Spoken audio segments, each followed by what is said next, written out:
Hey everyone, welcome back to Corporate Decoded, the place where we peel back the layers of corporate filings to understand what is really going on behind the numbers. And today, oh boy do we have a filing for you. It is Intuitive Surgical Incorporated. And let me tell you, their latest report is a thick one packed with numbers, risks, and strategies that will make your head spin before we dive in. If you love getting clear, actionable insights like this directly from the source, make sure you subscribe and ring that bell so you don't miss out. And hey, if you want to connect with fellow finance enthusiasts and dive deeper into these reports, join our Discord community linked in the description below. It's a great spot to share ideas and continue the conversation. So Intuitive Surgical Incorporated, maker of those famous Da Vinci robotic surgery machines and the iron lung biopsy system, is out with its annual report for the year ending the 31st of December 2025.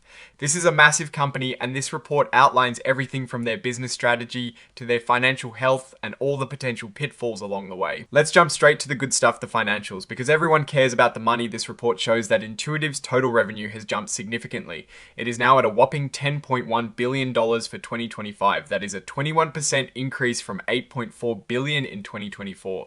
That is a huge jump, and it means they're bringing in a lot more money than before. Let's dig a little deeper into where that money is coming from. Their instruments and accessories revenue alone jumped 19% to $6.02 billion. This tells us that hospitals are using their robotic systems a lot more, because these instruments and accessories are pretty much the consumable parts that get used up during surgeries. The more procedures they do, the more of these they need to buy. And get this, the number of Da Vinci procedures performed grew by 18% to over 3.1 million.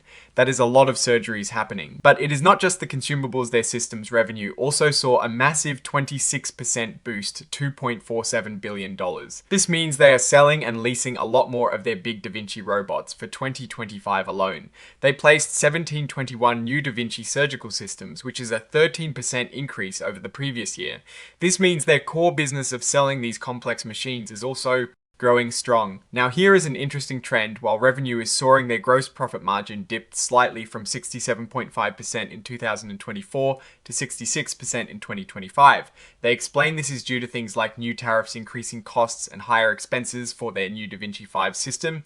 This means that while they are selling more, the cost to produce and sell each item is also going up. This is something to watch, because a shrinking margin on a rising revenue still means rising profits.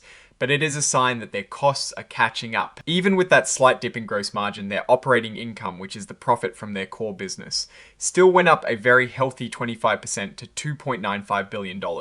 This means they are managing their other costs like selling and research.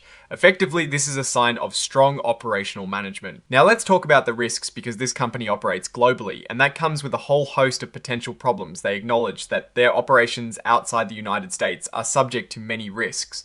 These include different intellectual property laws, tricky foreign regulations, and the constant threat of changes in tariffs and trade barriers. They specifically mention Mexico, Germany, and China as places where tariffs could really impact their business. They're heavily reliant on manufacturing in Mexico for instruments and accessories, and tariffs, they could significantly raise their costs. China is a big focus for them too, and it looks like it is presenting some unique challenges. They mention a government campaign targeting the healthcare sector in China that has led to tenders being cancelled or delayed.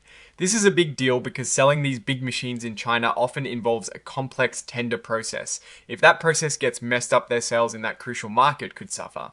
They also add if that competition from domestic Chinese companies is getting tougher. And speaking of problems, they are heavily involved in legal proceedings. They mention product liability lawsuits, allegations of antitrust violations, and patent litigation. They're fighting these battles, but lawsuits are expensive. They take up management's time and can create negative publicity, which is never good for business. Intuitive is also shifting towards more usage based leasing for their systems. This sounds great for hospitals because it lowers upfront costs, but it means more risk for Intuitive.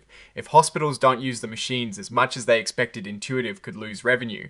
And they also acknowledge an increased risk of credit losses. If customers can't make their payments, this is a classic trade off flexibility for customers versus potential revenue and credit risk for the company. Let's look at their main strategy to succeed. They are focused on the quintuple aim, which sounds fancy, but basically means they want to achieve better patient outcomes, better patient and care team experiences, lower costs, and expand access to care. They believe their robots help with all of this by making procedures more effective, less invasive, and more efficient. They are really pushing the benefits of minimally invasive care through their Da Vinci systems. They highlight how these systems allow surgeons to perform complex procedures with smaller incisions, leading to faster recovery times, For patients, they are also focusing on new areas like lung biopsies with their iron system, which is expanding their market. And finally, let's briefly touch on AI and data privacy. They are using AI in their products and operations, but they're also aware of the growing risks and regulations around it. This is a huge area of focus for companies right now, and Intuitive is definitely keeping an eye on it. They mention the EU's AI Act and other global privacy laws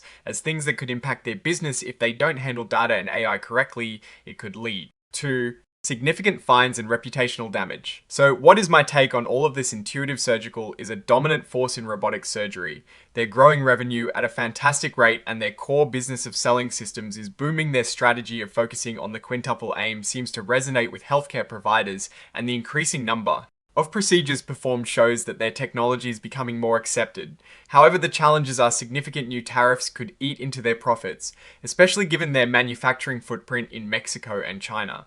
Competition is heating up both from established players and emerging companies in China, and those numerous legal battles and the shift towards usage. Base leases introduce layers of financial and operational risk. They are also navigating a very complex and ever-changing regulatory landscape, especially with AI and data privacy.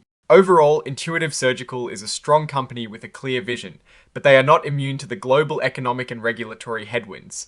They're playing a long game, and their continued investment in R&D and global expansion suggests they are confident in their ability to navigate these challenges. But as always, investors need to keep a close eye on those ins the legal battles and the global political landscape. Alright, that is our deep dive into Intuitive Surgical's latest filing. What are your thoughts on their performance and the risks they face? Let me know in the comments below if you found this breakdown valuable. Please hit that like button, it really helps the channel grow, and subscribe if you haven't already for more corporate decoding, and seriously check out the Discord community linked in the description. It's a fantastic place to discuss these filings and connect with other finance enthusiasts. Thanks for watching, and I'll see you in the next one.